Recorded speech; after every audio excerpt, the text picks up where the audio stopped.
Cumbria Crystal is Britain's last remaining luxury crystal manufacturer. The skills demonstrated here today no longer exist almost anywhere within the country. Because everything is handmade and not machine made, it is expensive, but the skill involved takes decades to learn.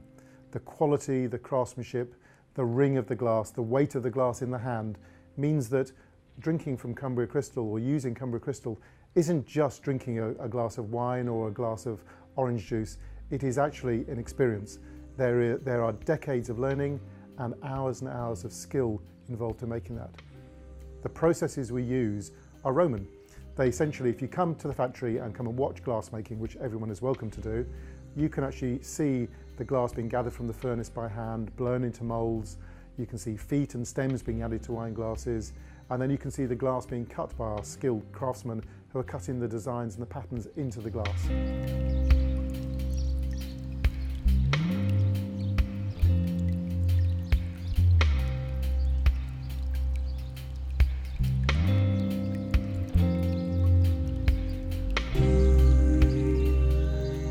Final making process is after it's cut, it's then dipped in boiling acid, and that puts a really high finish onto the product. After I joined Cumbria Crystal a few years ago, I came from a background of working for a university, so I understand what universities and what businesses can achieve when they work together.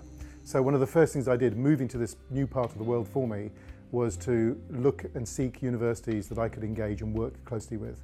Lancaster University were fantastic. They're very, very responsive.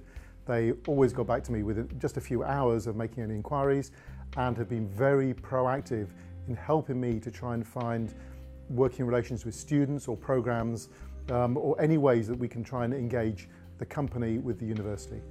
So I then became involved with the IME program, the Innovation, Manufacturing and Engineering program, and was lucky enough to be accepted on that.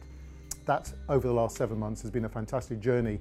There are a number of businesses that we've all shared our experiences. Initially, there was maybe a bit of skepticism about people's businesses were similar, and there was trade secrets, and they're worried we're going to pinch each other's customers. But over a period of time, through the experientials that we did and the action learning groups, everyone really began to trust each other. And now there's a fantastic network of businesses who are not only benefiting from their working and looking at some of these processes and techniques and different ways of thinking and working, but also from helping each other. That was so good that when that finished, I decided that I really couldn't allow myself to step away from the university, and so I've now just engaged on the Cumbria Forum program, which is started just a few weeks ago. Through the IME program, I've learned a lot about ways that businesses can develop, can be challenged, can tackle new markets, and indeed how to overcome problems, and even looking at the way the market sector is developing and new ways of attracting new markets and selling through maybe very bespoke products through to very small sections of the market. I think glass, the process of glass making, is magical because it's transformative.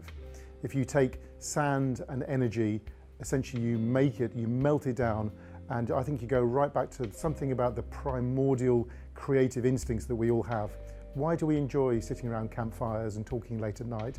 What is it about holding our marshmallows or cooking something over a fire? There's something magical about the glassmaking process that harks back to this era. And not only that, it's a creative process. We make something, we pull around with tools, maybe in a skilled way, maybe not in a particularly skilled way, and as it cools, it freezes, and it will stay like that for eternity. So there's something very much about leaving our mark in the world, about the skill, and something about the perfection of control. I think something humans like is, how do we master ourselves? How do we repeat something time and time again until we get it perfect? Whether we're musicians, whether we're artists, painters, or whether we're glass makers.